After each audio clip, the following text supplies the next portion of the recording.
Cover किया गया था, लेकिन जो किया इस सोसाइटी को नुकसान न पहुंचा दे, क्योंकि ये इतना बड़ा विस्फोट था जिससे ये आशंका लगातार बनी हुई थी कि क्या कहीं आसपास के इलाके में ये कोई नुकसान तो नहीं कर देगा। लेकिन नमस्कार, मेरा नाम संजीव ढुल है। मैं यहाँ पे ब्लू स्टोन 2 एमरल्ड कोर्ट का निवासी हूँ। मैं सबसे पहले बधाई देना चाहूँगा एडिफिस को, जेट इंजीनियरिंग को, जिन्होंने इतनी खूबसूरती से इस काम को अंजाम दिया, और साथ साथ बधाई के वो सभी लोग पात्र हैं जैसे हमारे RWA के मेंबर्स हैं, और आपका जितना भी सरकारी तंत्र इसमें लगा हुआ था, उन सबको भी बधाई देना चाहूँगा कि बड़ी खूबसूरती से और बड़े सक्सेसफुल तरीके से इन लोगों ने इस काम को अंजाम दिया। हम लोग यहाँ पे 2019 में शिफ्ट हुए थे, और जब शिफ्ट हुए तो यही हुआ था कि भाई ये वाले टावर्स की वजह से काफ़ी यहाँ पे धूप और बाकी चीज़ों को लेकर परेशानी थी।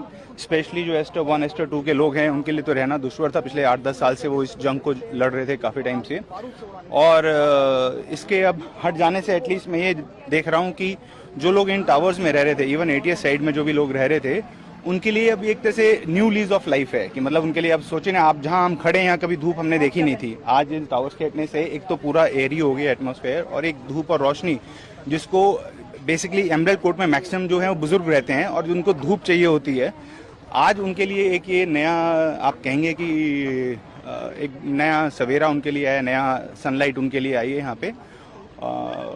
इसमें साथ साथ एक चीज़ और बताना चाहूँगा कि जैसे बार बार मीडिया दिखा रहा है कि भ्रष्ट टावर या इस तरह का कुछ, तो ये सब नहीं है, क्योंकि जितना सब कुछ हुआ वो बिल्डर ने जो किया बेचारा वो अथॉरिटी की गाइडलाइंस के हिसाब से किया, उसके पास सारी परमिशंस थी, सब कुछ था, but yes it was wrong, और इसको तरीके से अंजाम तक लाने में गवर्नमेंट ने और RWA ने बड़ी मेहनत की है, और ये तरीके से अंजाम पे आया सबके लिए। तो आप भी यहाँ से कहीं दूसरी जगह शिफ्ट हुए थे? हाँ, हम लोग यहीं पे पास में 46 में गेस्ट हाउस था, हम लोग वहीं पे शिफ्ट हो गए थे 2 दिन पहले, और ये सोचा जा रहा था कि शायद कल शिफ्ट नहीं कर पाएंगे वापस, क्योंकि धूल बहुत होएगी, सब कुछ होगा, बट जिस तरीके से पूरी चीज़ को हैंडल किया गया है, सब लोग बधाई के पात्र हैं जितने भी लोग इसमें इन्वॉल्व थे।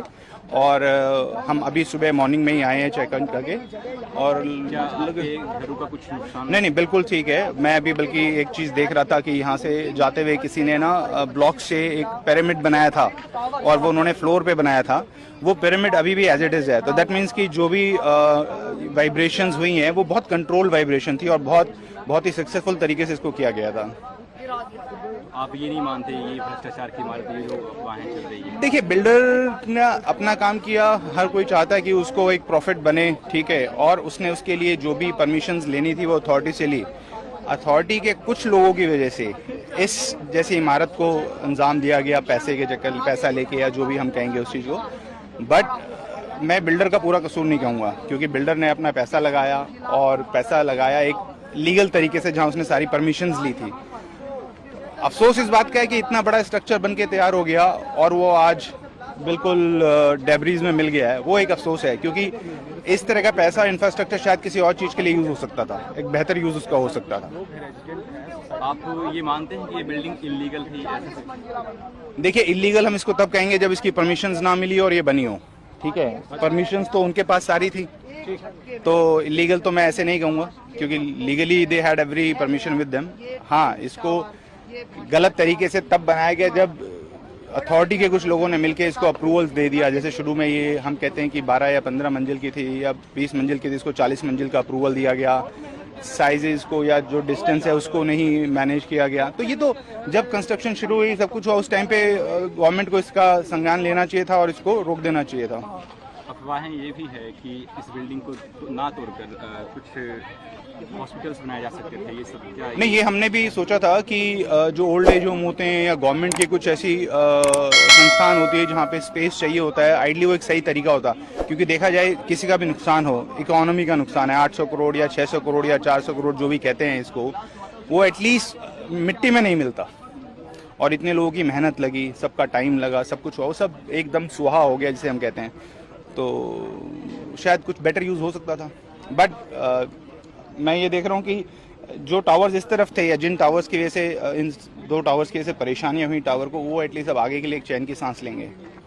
इससे क्या सबक सीखा जाए, क्या सबक मिलता है? देखिए, सबक तो हम ये कहेंगे कि जिस तरह से ये पूरा प्रोसेस हुआ है, अब ये कहना कि बिल्डर नहीं करेगा, बिल्डर तो करेगा। हमारा सरकारी तंत्र जो है ना वो इतना मजबूत होना चाहिए कि वो कोई भी इस तरह की हरकत को शुरू ही ना होने दे।